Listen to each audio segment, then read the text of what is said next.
Baik pemirsa, Suara Metro Indonesia, malam ini kita ketemu di warung kopi dengan Pak Tony Triyanto Pak ya. Kita akan ngobrol-ngobrol sambil ngopi bareng di warung kopi. Luar biasa ya.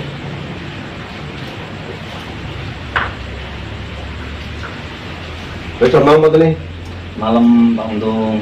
Kalau nih saya dengar jenengan mau nyalonkan Bupati Batang ya?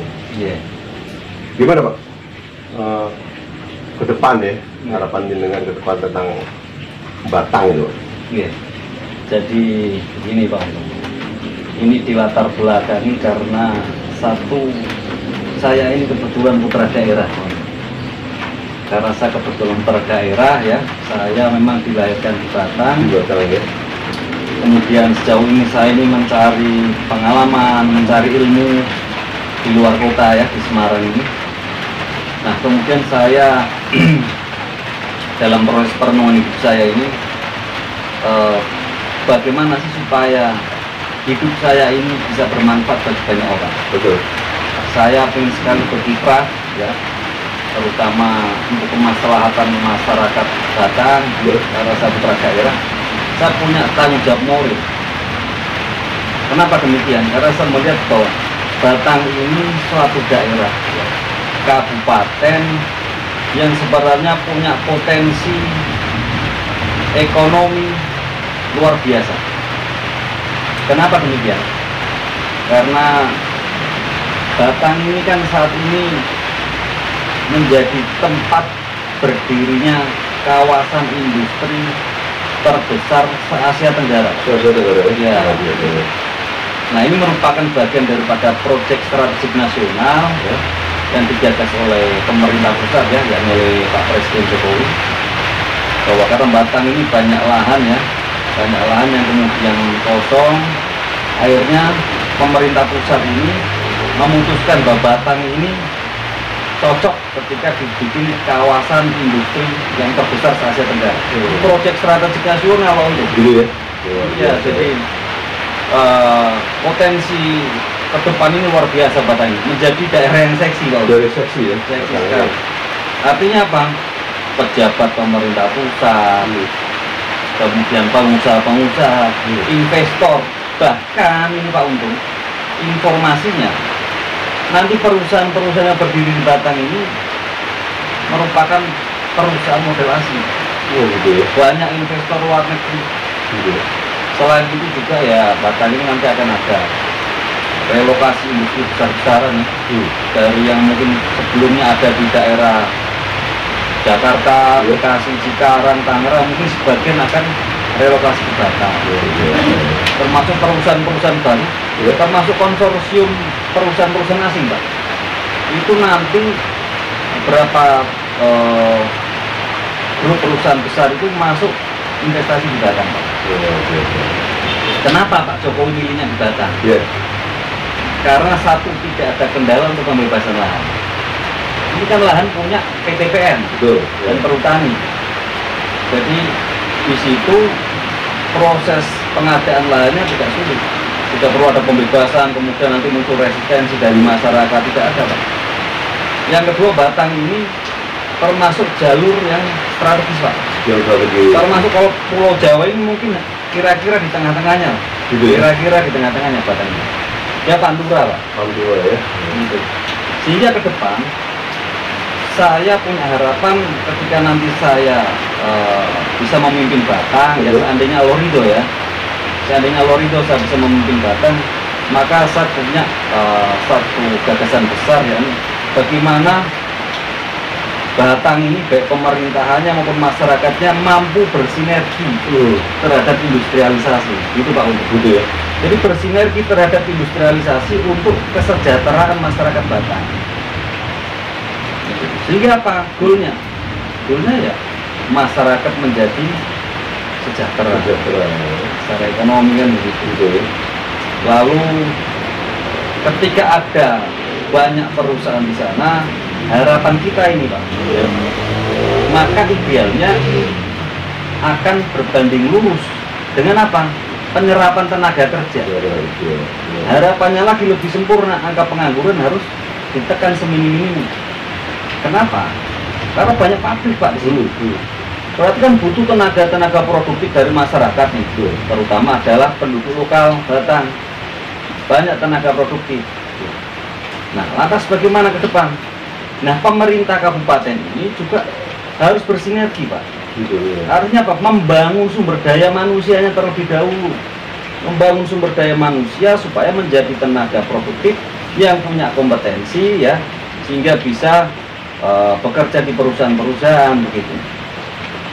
Makanya di Batang ini sebenarnya karena ada kawasan industri, idealnya pemerintah itu mempersiapkan paling tidak ya, ini untuk menopang kompetensi tenaga produktif ini, harusnya dibuatlah sekolah-sekolah kejuruan, sehingga lulusan dari sekolah kejuruan ini nanti bisa bekerja. Jadi link and match, ya, lulusan sekolah kejuruan ini bekerja di perusahaan-perusahaan. Jangan sampai di situ banyak pabrik, ada kawasan industri yang konon terbesar se-Asia Tenggara, ternyata malah masyarakatnya jadi penonton. Ini kan ini tidak kita harapkan. Itu. Nah, lain daripada itu Pak Untung, Batang ini kan di dalam sejarah ini Pak Untung, dalam babat tanah Jawa, Batang ini salah satu kota tertua Pak. Betul ya. Di era Nusantara ini salah satu kota tertua itu 1 Batang, 2 Gresik, 3 Jepara Pak. Artinya apa? Peradaban masyarakat Batang ini sebenarnya sudah cukup luar biasa Pak. Cukup lama Pak. Iya. Kenapa? Ini kita harus melihat seorang pemimpin itu paling tidak harus mampu memahami sosiologi masyarakatnya Pak. Masyarakat Batang. Jadi sosiologi masyarakat Batang ini kita harus lihat, kita harus baca sejarah. Saya sampaikan di dalam babat tanah Jawa itu Batang salah satu kota tertua. Bahkan di era tahun 1000, bahkan ada situs ya, makam termasuk. Itu di era 400-an Masehi sudah ada wali-walinya Allah itu datang ke Batang. Di tahun 1000 itu kurang lebih tahun 1000, Syekh Maulana Maghribi sudah datang ke Batang. Jadi peradaban Islamnya juga sebenarnya lebih tua dibandingkan kota-kota yang lain mungkin. Itu Pak. Sudah terbukti situs-situs yang ada di kota Batang ya Pak. Ini rasional Pak. Kenapa rasional? Karena Batang ini kota pantai. Jadi migrasi penduduk dari luar itu pasti masuknya lewat pantai. Lewat pantai. Nah, Batang selain itu juga sebenarnya ada potensi sumber daya alam ya, yang sebenarnya ini menjadi salah satu kekuatan ekonomi di Kabupaten Batang. Satu, Batang ini punya pantai, daerah pantai. Artinya ada sumber mata pencaharian di masyarakat pesisir di laut. Ya, yang kedua, Batang ini juga punya perbukitan, daerah pegunungan, daerah lahan-lahan produktif ya. Jadi ada tanah-tanah yang sebenarnya bisa menjadi lahan produktif Pak untuk menjadi lahan produktif, sehingga sektor pertaniannya harus diperkuat, sektor maritimnya, sektor masyarakat nelayannya, masyarakat pantainya juga harus diperkuat. Di tengah-tengahnya ini pertumbuhan industri yang baru ini bagaimana mampu membangun sinergi Pak antara sektor pertanian ya, sektor kelautan dengan industrialisasi. Bagaimana mampu membangun satu simbiosis ya, yang saling menguntungkan. Sebagai apa? Ini bagian daripada fondasi ekonomi Kabupaten Batang Pak Untung. Gitu. Pak punya kiat khusus apa nih Pak untuk tempur ke depan Pak? Kalau saya ini dalam hal rencana untuk maju pilkada di tahun 2024 ya Pak Untung. Yang pertama tentunya dalam hal langkah politik ini saya meyakini hal yang paling utama adalah kita harus percaya ada kekuasaan Allah Ta'ala. Kekuasaan betul ya. Ini tergantung ridhonya Gusti Allah Pak. Betul. Jadi kepemimpinan, jabatan itu semua karena ridhonya Allah Ta'ala. Kalau Allah berkehendak, insya Allah. Amin. Betul. Yang kedua, persiapannya adalah saya sedang berikhtiar untuk membangun jaringan. Artinya saya turun ke masyarakat ya, melakukan kegiatan-kegiatan sosial, Saya bersentuhan langsung dengan masyarakat di semua kalangan, Pak. Semua kalangan. Termasuk kawan-kawan petani di Batang ya. Ada kawan-kawan Omah Tani itu, Pak. Omah Tani ini satu organisasi petani di Batang yang cukup solid dan besar, Pak. Di Batang ya. Ya, kebetulan saya cukup dekat dengan kawan-kawan petani di Batang. Karena apa? Dari mahasiswa, Iya. dari zaman rambut saya masih gondrong, Pak. Iya, Masih iya. jadi aktivis tukang demo. Gitu ya. Saya sudah live in di petani, Pak, di desa-desa. Luar biasa. Membela perjuangan kawan-kawan petani. Hmm. Ikut mengadvokasi, ikut membantu edukasi kepada masyarakat petani supaya apa? Dapat menjalankan perjuangan reforma agraria, Pak. Jadi dahulu banyak petani, sebutannya mereknya petani, tapi hakikatnya tidak punya tanah, Pak. Nah, ini butuh perjuangan. Butuh perjuangan. Lewat bendera organisasi tani yang disebut Omah Tani, Pak. Luar biasa. Itu. Sehingga sudah ada progres keberhasilan atas perjuangan itu, Pak. Ya, Gitu ya. ada kebijakan-kebijakan yang kemudian beberapa bidang tanah ini bisa diredistribusi kepada petani, direclaiming, Pak. Gitu. Ini bagian dari proses perjuangan reforma agraria, Pak. Itu. Oh, jadi Pak Nah, Tony ini sudah banyak teman kan, Pak? Ya, alhamdulillah. Sudah Itu banyak yang teman kedua di itu Batang. jaringan. Tadi yang pertama karena Ya. kuasanya Allah Ta'ala. Betul. Yang kedua kita secara sekuat tenaga membangun jaringan, Pak, dari Betul. jaringan tani. Kemudian ada kawan-kawan nelayan Betul. di Kabupaten Batang, kita juga berinteraksi dengan mereka, ya, kita saling bertukar pikiran, diskusi dan lain sebagainya. Karena masyarakat nelayan cukup besar potensinya, Pak. Betul. Yang ketiga saya juga datang ke beberapa kawan-kawan di Batang, yang tokoh-tokoh Ya. masyarakat Batang, pondok-pondok pesantren, ulama-ulama, tokoh masyarakat dan sebagainya. Memang kita harus kulon-wun, kita harus ya mohon doa restu Betul. gitu ya. Iya. Persoalan dukung-mendukung itu nanti masih 2024 akhir. Dan Iya. paling tidak ini bagian dari ikhtiar kita Biar gitu ya. membangun jaringan. Betul. Nah, yang ketiga ini baru bicara mungkin ya namanya orang itu punya hajat ya harus ragat kan begitu, Betul, termasuk betul. terbasuki itu istilah para leluhur kita. Nah, Iya, jadi iya. 3 hal itu, Pak. Satu, karena kuasanya Allah Ta'ala, keimanan kita harus diperkuat, dipertebal, harus yakin.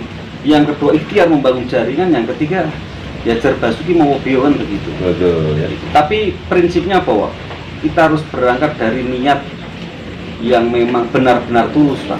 Niat saya memang satu, saya ingin hidup saya ini bermanfaat bagi masyarakat, khususnya masyarakat Batang. Ini niat mulia saya, insya Allah di situ, Pak. Insya Allah dikabulkan lah ini ya. Berangkat dari niat yang mulia. Gitu. Luar biasa ya. Oke, gitu Pak Untung. Pemirsa, jadi luar biasa ini pendapatnya Pak Tony, semoga didengar oleh Allah dan dikabulkan niat baiknya nih. Gitu ya Pak Tony. Amin, amin. Amin. Punya kiat apa lagi Pak Tony untuk Batang ini? Kan tadi Pak Tony bilang ada pertanian, ada pegunungan. Berarti pertanian, pegunungan, laut ya Pak Tony? Iya, Laut betul. itu nelayan ya? Batang itu punya gunung, punya laut, Pak. Seni budaya ada nggak? Oh, ada. Iya. Artinya ada beberapa kebudayaan-kebudayaan lokal yang sebenarnya ini menjadi bagian dari local wisdom ya, Iya. kearifan lokal. Kebudayaan-kebudayaan lokal ini yang sebenarnya yang lambat laun tergerus oleh peradaban zaman, Pak. Gitu Tapi ya? karena kita bicara bagaimana kita mampu merawat kearifan lokal atau local wisdom itu, maka sebenarnya harus pemerintah kabupaten harus hadir, Pak, untuk merawat itu, Pak. Bagaimana tetap menumbuhkan, ya, menjaga budaya-budaya lokal. Karena ini bagian dari ciri khas dan karakter budaya masyarakat Budaya Batang. masyarakat. Selain itu, Batang ini punya ini, Pak, banyak potensi sektor wisata, Pak, Sektor wisata ya. yang sejauh ini memang belum disentuh oleh pemerintah kabupaten. Iya. Harapan saya ke depan ini sektor wisata ini bisa digarap, ya, Ya. pemerintah kabupaten hadir, bagaimana bicara tentang membangkitkan perekonomian dari sektor pariwisata, Pak. Pariwisata ya. Banyak laut yang bisa digarap, Betul. pantai ya Pak, sepanjang garis pantai itu luar biasa. Luar biasa, potensi ya. wisata. Di gunung-gunung Pak banyak wisata alam ya, wisata alam, banyak curug, ada wisata perkebunan, Perkebunan ya. ada kebun teh dan lain sebagainya. Ini potensinya sangat luar biasa, Pak. Dan indah sekali alamnya Batang ini. Luar biasa. Itu, Pak. Sektor wisatanya luar biasa, Pak. Termasuk misalkan, ini nyambung ke yang tadi, Pak. Betul, betul. Jadi Lanjut. karena Batang ini peradaban yang cukup tua, Pak, termasuk peradaban Islam. Di era sebelum tahun 1000 sudah ada wali-wali yang datang ke Kabupaten Batang, Kabupaten Kota Batang. Batang ya, Iya. waktu itu. Nah di sana itu banyak makam-makam wali yang cukup tua, Pak. Ini sebenarnya bisa disentuh oleh Pemkab, dibangun infrastrukturnya supaya apa, Pak? Bisa menjadi destinasi wisata religi, Pak. Mendatangkan ya, Itu, kita bisa iya. mendatangkan dari luar ya. Destinasi wisata religi, kebetulan kulturnya Batang ini mayoritas warga Nahdiyin, Pak. Iya, Kulturnya Nahdiyin. betul. Iya. Jika nyambung nih dengan sosiologi masyarakatnya. Coba kalau pemerintah kabupaten hadir ya, makam-makam wali ini dirawat, kemudian infrastrukturnya dibenahi, kemudian nanti banyak orang yang hadir untuk ziarah segala macam. Dampaknya apa? Setidak-tidaknya mampu menumbuhkan ekonomi di masyarakat sekitar, Pak. Betul ya. Jadi itu ada orang bisa jualan, tukang parkirnya yang dapat rezeki kan begitu. Ini hal yang kita berangkat dari hal yang simpel-simpel aja, Pak. Itu, Pak, untuk. Ya bisa jadi ide ini memang jarang diutarakan dari orang lain nih. Memang ide-ide ini bagus nih. Mudah-mudahan nanti ide-ide cemerlang ini bisa Amin. terbukti lah di daerah Batang.